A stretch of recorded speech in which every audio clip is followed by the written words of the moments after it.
Segundo bloque de Derecho y Revés, y en este caso nos vamos a ocupar de algo que puede sonar técnico en un principio, pero también tiene mucho de político, y en este caso estamos hablando de las finanzas municipales. Dentro de una emergencia económica declarada hace 2 años, estamos en un contexto no solo de la ciudad, sino de la provincia y especialmente del país, en el que seguramente hay que revisar los números en este doble sentido, financieramente, pero también políticamente. Y estamos con Marcos Ferrer. Marcos, ¿qué tal? Buenas noches, bienvenido. Buenas noches, Pedro. Muchas gracias por la invitación. A cargo del área de gobierno y del área de hacienda, 2 secretarías importantes y casi claves dentro del organigrama municipal. Sí, la verdad que sí, son 2 de las secretarías quizás más importantes que tiene la estructura municipal. Y bueno, lógicamente para cada una de las áreas uno tiene un equipo con el que trabaja, ¿no? Lo hemos mencionado a Raúl Bertalot antes de salir al aire.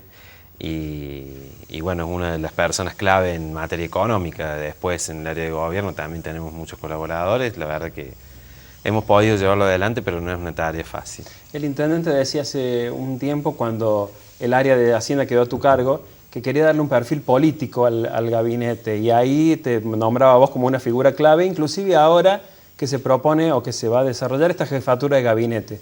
¿Cuál va a ser tu rol en definitiva en el nuevo gobierno o en la nueva gestión? Mira, el gabinete depende del intendente. Los secretarios son una herramienta que tiene el intendente para cada área para proyectar los objetivos de cada una. En el caso mío, si bien hay una cierta dependencia, es más que nada para coordinar el trabajo y lograr que esos objetivos se concreten. Lógicamente, cada objetivo lleva un tiempo y un seguimiento. Y por ahí no lo puede hacer el intendente en persona porque le llevaría prácticamente todo el tiempo, toda la mañana, o todo el día de trabajo, ocuparse de esos temas. Entonces, él entendió que era necesario para esta segunda etapa de su gobierno perfeccionar eso, darle por ahí un rol a otro secretario, en este caso yo, para que lo coordine, trate de hacer un seguimiento. Y obviamente cuando los proyectos estén avanzados y los objetivos estén encaminados, ya sí que intervenga el intendente tomando las decisiones finales, como siempre. Pero me parece que es importante desde el punto de vista de coordinar y amalgamar ideas y tratar de que el equipo funcione en una sintonía fina, ¿no? ¿Es virtualmente una viceintendencia que no existe en la municipalidad? Son roles diferentes. Yo cuando me preguntan eso siempre es difícil explicárselo a la gente, porque la gente tiene por ahí internalizado que este país, o la ciudad o la provincia, es presidencialista o el que manda el gobernador. Y en realidad el poder legislativo, una de las atribuciones que tiene también es el de tener el presidente del consejo, en este caso, que es el que cumple el rol de viceintendente cuando el intendente no está por alguna circunstancia. El rol mío no es ese. Yo soy jefe de gabinete a partir del 12 de diciembre y si el intendente tiene que viajar o no se encuentra en el país o alguna otra cuestión, estará María Luisa como presidente del consejo a cargo y yo seguiré ocupando ese rol dentro del gabinete, digamos. No, son cosas que no se superponen y que no son comparables, son roles totalmente distintos porque además un viceintendente es elegido por la voluntad popular, cuando un secretario de un gabinete es elegido por el intendente para formar parte de su equipo. Obviamente, yo sé que lo han manifestado así en algún medio de comunicación, porque él pretende cuando no esté, pero hablamos de plazos cortos, digamos, que si no está presente en algún tema, por ahí sea yo el quien tome las decisiones en algunas cuestiones muy puntuales, pero yo no lo compararía con una viceintendencia. Me parece que la viceintendencia requiere de otros requisitos que por ahí no los tiene un secretario del Poder Ejecutivo. Se lo decía el mismo intendente cuando vino acá después del triunfo en Las PASO. Los 9 precandidatos restantes a intendente, un abanico político importante, decían que la municipalidad estaba fundida. Usaban ese término duro que yo les repreguntaba porque me llamaba la atención. ¿Cómo dirías que es hoy el estado financiero y económico de la municipalidad? Como todo en el país es complicado, digamos. Lamentablemente para los municipios se hace más difícil que para cualquiera, porque nosotros tenemos los ingresos siempre desde el mismo lugar, es decir, la gente muchas veces no le podemos recargar a la gente la cuestión tributaria para que después poder solucionar los problemas. Entonces, ¿qué ocurre? ya venimos con una carga impositiva enorme de la nación, tenemos impuestos prácticamente a todo. La provincia también tiene sus tasas y en estos últimos años se han elevado bastante, sobre todo en rentas, que es algo que por ahí abarca la mayor cantidad de gente, claro, y el automotor. Si el municipio sigue en la misma sintonía, se recarga mucho el bolsillo del vecino y la verdad que la primera consecuencia es que el vecino termina no pagando. Entonces se desfinancian los municipios y entramos en esta cuestión. La situación económica de los municipios en general es complicada en Argentina. ¿Por qué? Nosotros tenemos una particularidad que es que a principio de año fijamos un valor aproximado de las tasas, que nunca es el valor que realmente o el costo que realmente tiene la prestación de servicios. ¿Qué ocurre? Al haber inflación en los niveles que tenemos y al haber devaluación paralelamente, se produce una desvalorización de lo que ingresa al municipio, que para nosotros es constante. Digamos, en enero fijamos un valor, o en diciembre, cuando se aprueba el presupuesto, y la tarifaria y la impositiva, y ese valor rige durante todo el año estático, no varía. Entonces, la inflación sí aumenta, sí el dólar se devalúa, que toda la economía nuestra está dolarizada, porque los precios de cualquier cosa están pensados en dólares, no en pesos. Y obviamente se produce un desfinanciamiento que a finales de año se siente mucho más, porque uno tiene que hacer frente a los aguinaldos, obviamente a los salarios mensualmente. Entonces, se produce un ahogamiento que en estos últimos años, lo que yo he notado conversando con colegas, secretarios de Hacienda de otros municipios, de gobierno de otros municipios, llegan todos en la misma circunstancia, es decir, a duras penas al final del año a pagar los aguinaldos y los sueldos. Nosotros hasta ahora no hemos tenido sobresaltos en eso, la municipalidad no está fundida. Digamos, ese es un discurso opositor y yo lo entiendo en el marco de una campaña, lo entiendo porque uno también hace política y sabe que se utilizan estos recursos para eso, pero sensatamente hablando, nosotros tenemos la municipalidad medianamente equilibrada, si no, no hubiéramos pagado los sueldos, no hubiéramos pagado los contratos como recolección de residuos, alumbrado público y demás, agua y cloaca, todos los contratos que tiene el municipio, no lo pudiéramos haber hecho frente si la municipalidad estuviera fundida.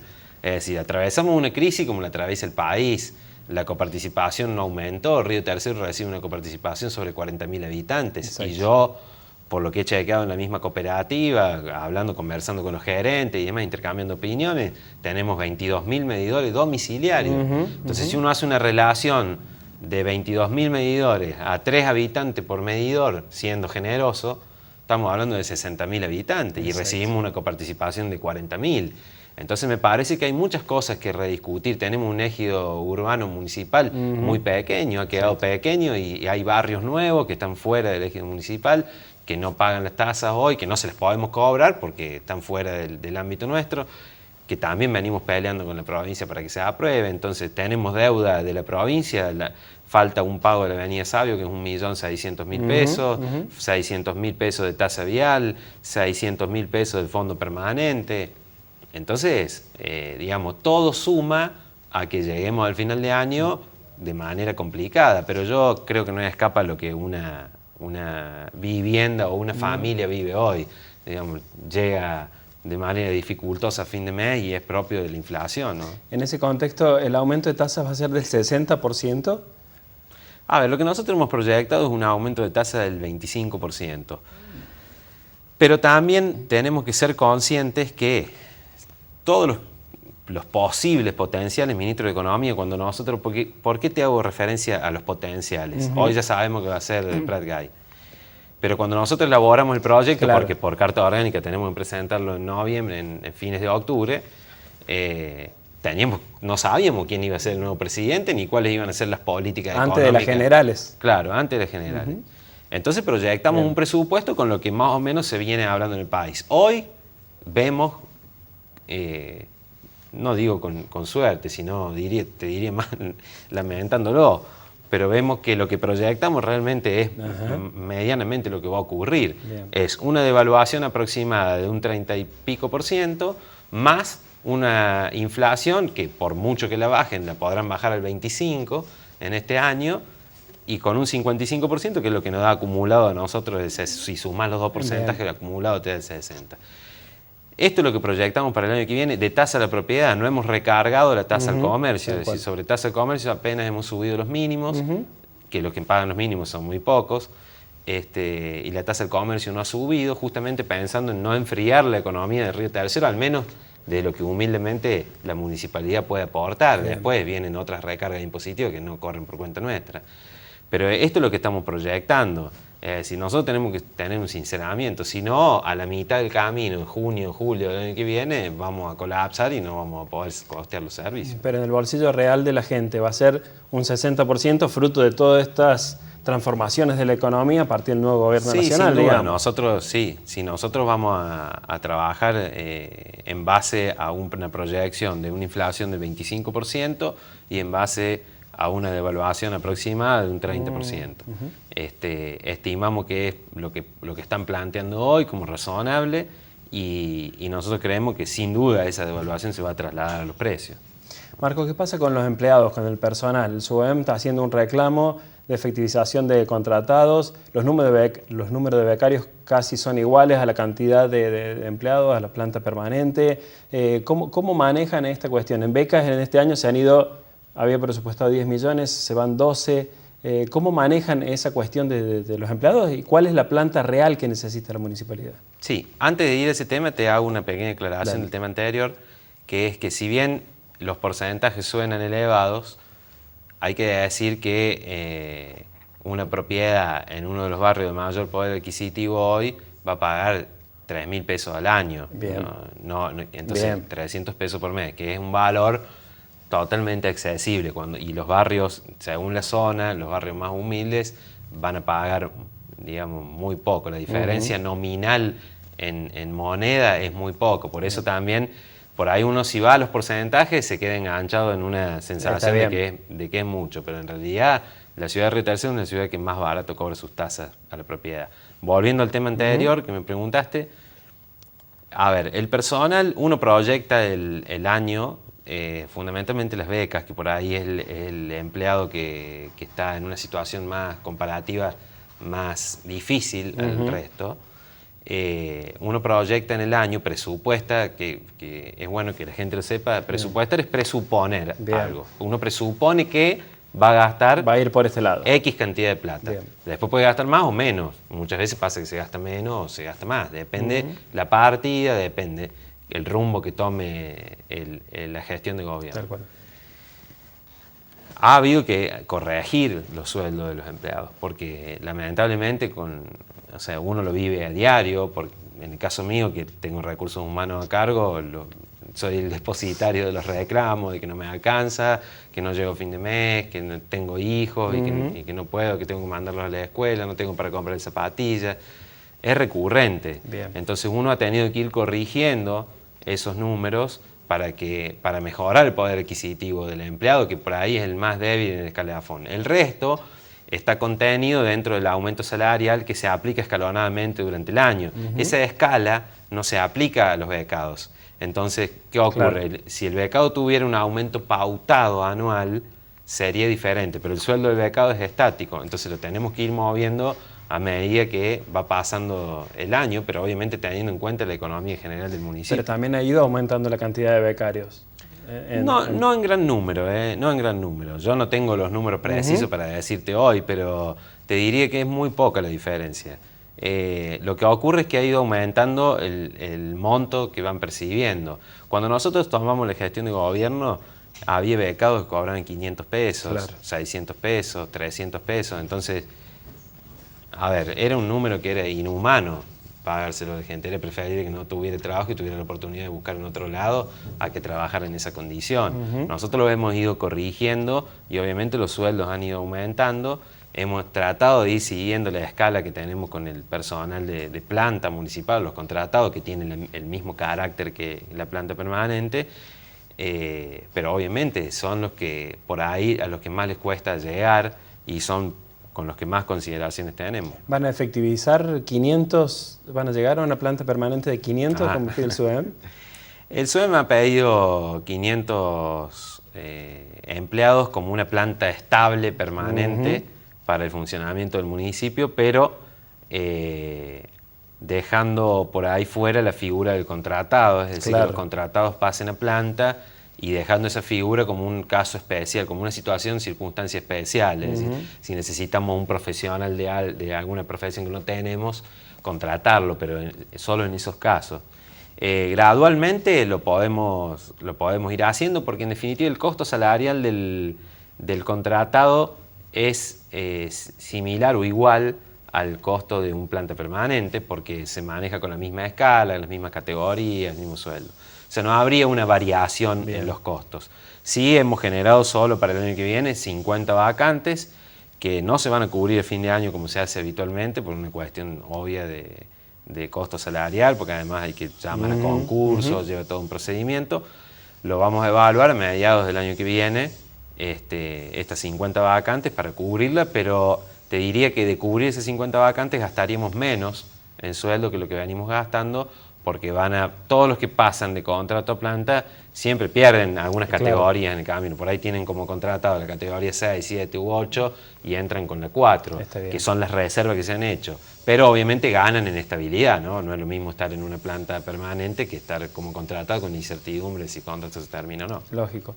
Marco, una cuestión que en su momento hablábamos a mitad de año por allí eran los números que se manejaban en medio de una campaña electoral y la municipalidad como principal, el intendente como buscando la reelección y viendo de manejar su campaña. ¿Se utilizaron fondos públicos para la campaña? No. ¿O distinta la pregunta? ¿Se aumentaron partidas públicas para hacer campaña? No, no se aumentaron las partidas.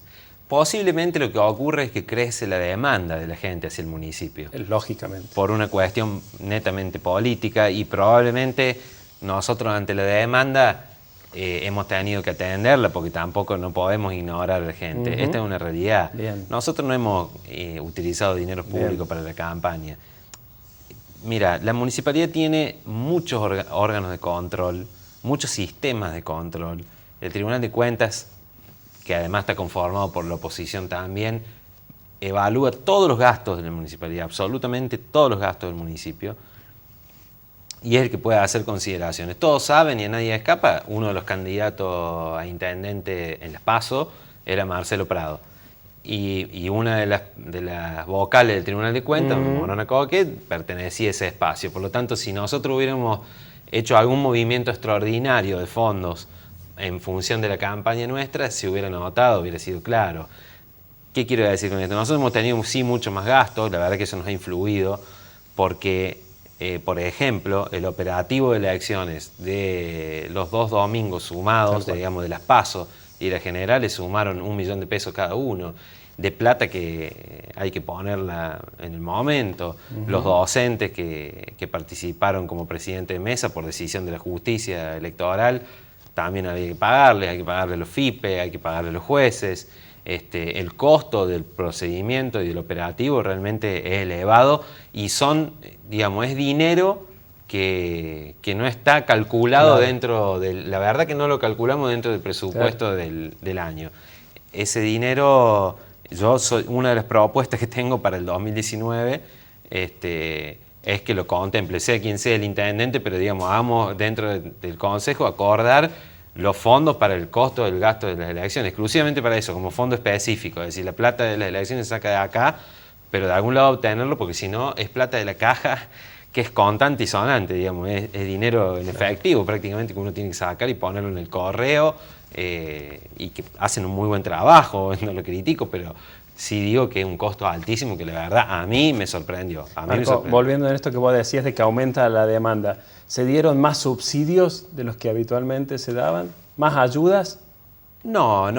A ver, no tengo precisión para decir si uno más o no, pero en general, por lo que yo veo, normalmente se maneja por decreto y eso pasa por mi área de gobierno, no se ha elevado en mayoría. Sí, te vuelvo a repetir, hay más demanda, es probablemente que haya habido más ayuda de materiales, porque la gente, en los tiempos políticos, mucha gente tal vez se aprovecha y va y pide, pero la realidad es que en todos los casos que se ha ayudado gente, vos vas a encontrar el socioeconómico, que justifica la situación, la asistencia social que dictaminó que correspondía, toda una evaluación técnica, porque hoy ya no es más como en otros tiempos que vos venías a pedir un subsidio, eras amigo del internet y te lo daban. Hoy tiene que haber una firma de un profesional en el subsidio, y si no, el mismo tribunal te dice, no, discúlpame, vení con la asistente social que me diga que corresponde. Lo mismo para cualquier decisión que se toma en el ámbito de la economía municipal. Bueno, pero sin embargo la oposición, y Monona Coquet misma acá, indicó que haría falta un mayor control de la gestión u otros mecanismos que por ahí impiden, porque por ejemplo si el Tribunal de Cuentas dice no, pasa al Consejo Deliberante en alguna instancia y se termina aprobando, digamos. Yo pienso que es probable que haya que mejorar los controles. Bien. No creo que tenga que haber otro organismo de control. Bien. Me parece que las municipalidades en general, la municipalidad nuestra y las municipalidades en general, tienen los mecanismos para controlar. El Tribunal de Cuentas controla la legalidad del gasto, no puede hacer juicio de oportunidad y conveniencia, pero sí controla la legalidad, que se cumplan los procedimientos, que no se supere los límites de contratación, que no se desdoblen las compras, etcétera, etcétera. Y el Consejo Deliberante, como último órgano de control, puede pedir informes y hacer análisis sobre todo lo que quiera, digamos, no tiene límite. El Poder Legislativo puede preguntar lo que quiera. Y en función de la respuesta, tomar medidas o tomar decisiones. Hay plenas facultades del Poder Legislativo y hay jurisprudencia que avala que es el órgano de control por excelencia, lo mismo que el Tribunal de Cuentas.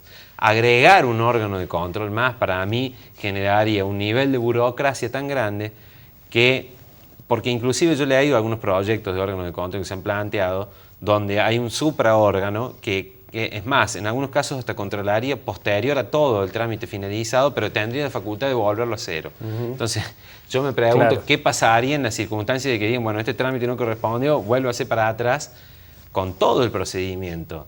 Digamos, es muy difícil. Muy delicado. Sí, ha habido constitucionalistas de renombre trabajando en la facultad de los tribunales de cuentas. De hecho, el Tribunal de Cuentas de Río Tercero, dentro de la Carta Orgánica, tiene un capítulo especial y tiene amplísimas facultades, porque en aquel momento participó Alejandra Matar, que era vocal del Tribunal de Cuentas también, o había sido, y elaboraron un amplísimo articulado respecto de las facultades que tiene el tribunal. Tiene amplísimas facultades para controlar. Y está todo normado cómo debe gastar el municipio. Después está el Consejo Deliberante cuando se toma alguna decisión equivocada de parte del Ejecutivo para ejercer el control. Pero me parece que en eso agregar un organismo nuevo sería burocratizar más la administración pública, y nosotros sabemos que cuando eso pasa, el que paga las consecuencias es siempre el vecino. Sin contar que implicaría un costo mayor, ¿no? Porque más allá de cómo se elijan los miembros, si los eligen por voto, a dedo, o los elige el consejo, quien designe, hay que pagarles un sueldo, y son sueldos que tiene que pagar, además de todo el costo administrativo operativo, también lo tiene que asumir la gente. Si la plata que administramos nosotros no es nuestra, es de la ciudadanía. Entonces, yo no lo vería viable generar un organismo de control, sin mejorar.